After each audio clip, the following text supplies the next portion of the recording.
प्रिय मित्रों, ज्ञान प्रवाह के इस अंक में आपका स्वागत है। ज्ञान प्रवाह के इस अंक में हम कक्षा सप्तमी की संस्कृत पाठ्य पुस्तक रुचिरा द्वितीय भाग के चतुर्थ पाठ हास्य कवि सम्मेलनम के अभ्यास कार्य को करेंगे। आइए अभ्यास कार्य देखते हैं।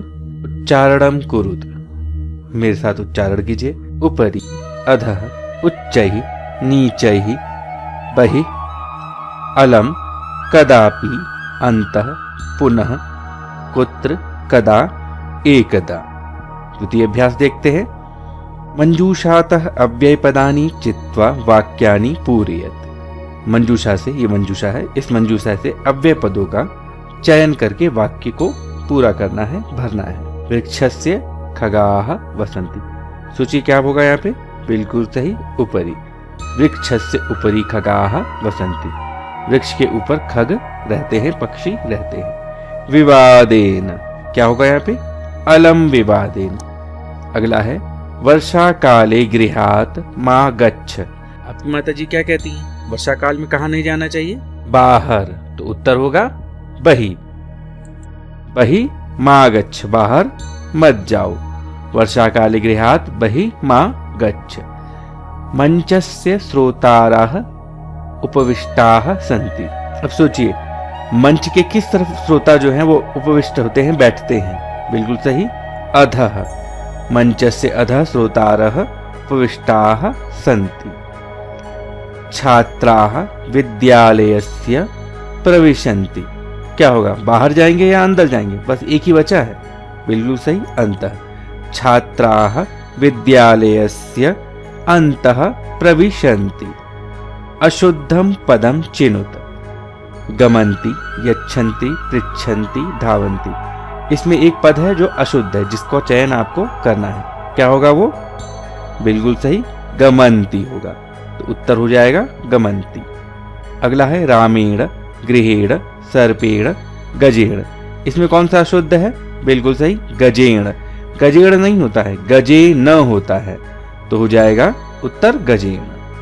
लतया, मातया, रमया, निशया। यहाँ पे क्या होगा?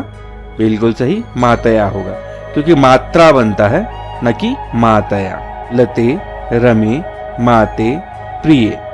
इसमें क्या होगा? बिल्कुल सही, इसमें भी माते ही होगा, क्योंकि माते कहीं बनता ही नहीं, मातारऊ बनता है। तो हो जाएगा माते। लिखति, गर्जति, फलति, सेवति। इसमें क्या बनेगा? इसमें देखिए सेवती है। सेवती जो है आत्मनेपद का है, न कि परस्मय पद का। आत्मनेपद में सेवते बनता है, न कि सेवती। तो उत्तर इसका होगा सही, सेवती।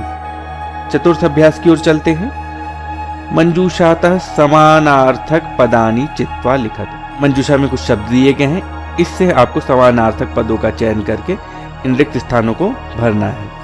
प्राप्य का क्या होगा? बिल्कुल सही, लब्ध्वा। कुशलाः का होगा दक्षाः। हर्षस्य का होगा प्रसन्नतायाः। देहस्य का क्या हो जाएगा? शरीरस्य। वैद्यम का होगा चिकित्सकम। पांचवा अभ्यास देखते हैं। अधोलिखितानां प्रश्नानां उत्तराणि एक पदेन लिखत।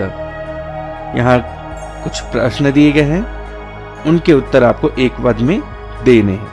पहला प्रश्न क्या है? मंचे कति बालकवयः उपविष्टाः सन्ति। इसका उत्तर देखिए यहाँ पे।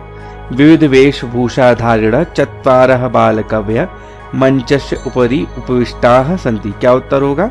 चत्वारः। अगला प्रश्न है के कोलाहलम कुर्वन्ति। इसका उत्तर भी यही देख लीजिए। अधः श्रोतारः हास्य कविता श्रवणाय उत्सुकाः सन्ति कोलाहलम च कुर्वन्ति। के कोलाहलम कुर्वन्ति? श्रोतारः। तो उत्तर हो जाएगा श्रोतारः। आगे देखते हैं। गजाधरः कम उद्देश्य काव्यम प्रस्तौति। गजाधर किसको उद्देश्य करके काव्य अपना प्रस्तुत करता है? यहाँ देखिए उत्तर दिया हुआ है। आधुनिकम वैद्यम। अहम आधुनिकम वैद्यम उद्देश्य स्वकीयम काव्यम श्रावयामि। उत्तर हो जाएगा आधुनिकम वैद्यम। अगला प्रश्न है तुंदिलः कस्य उपरि हस्तम आवर्तयति। तुंदिलः किसके ऊपर अपने हाथ को, हस्त को आवर्तयति घुमाता है, फिराता है? यहाँ उत्तर देखिए लिखा हुआ है तुंदस्य उपरि हस्तम आवर्तयन्। तुंदिलः कस्य उपरि हस्तम आवर्तयति?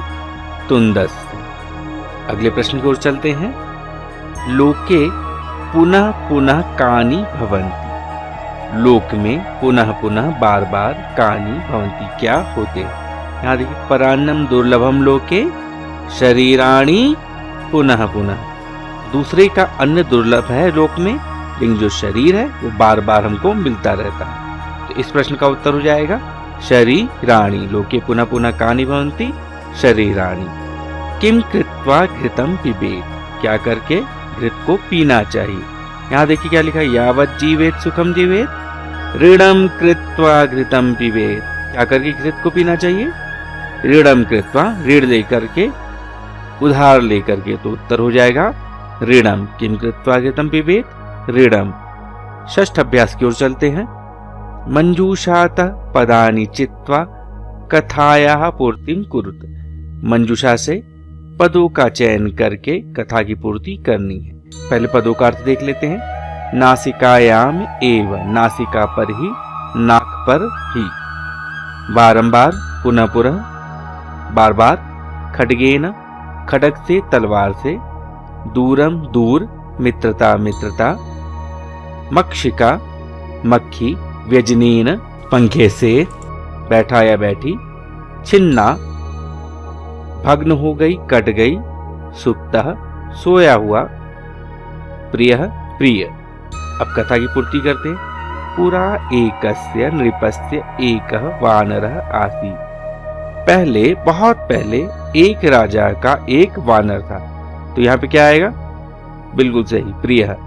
बहुत पहले एक राजा का एक प्रिय वानर था। एकदा नृपः आसीत्। यहाँ क्या होगा? सुप्तः। एक बार नृप, राजा, सोया हुआ था।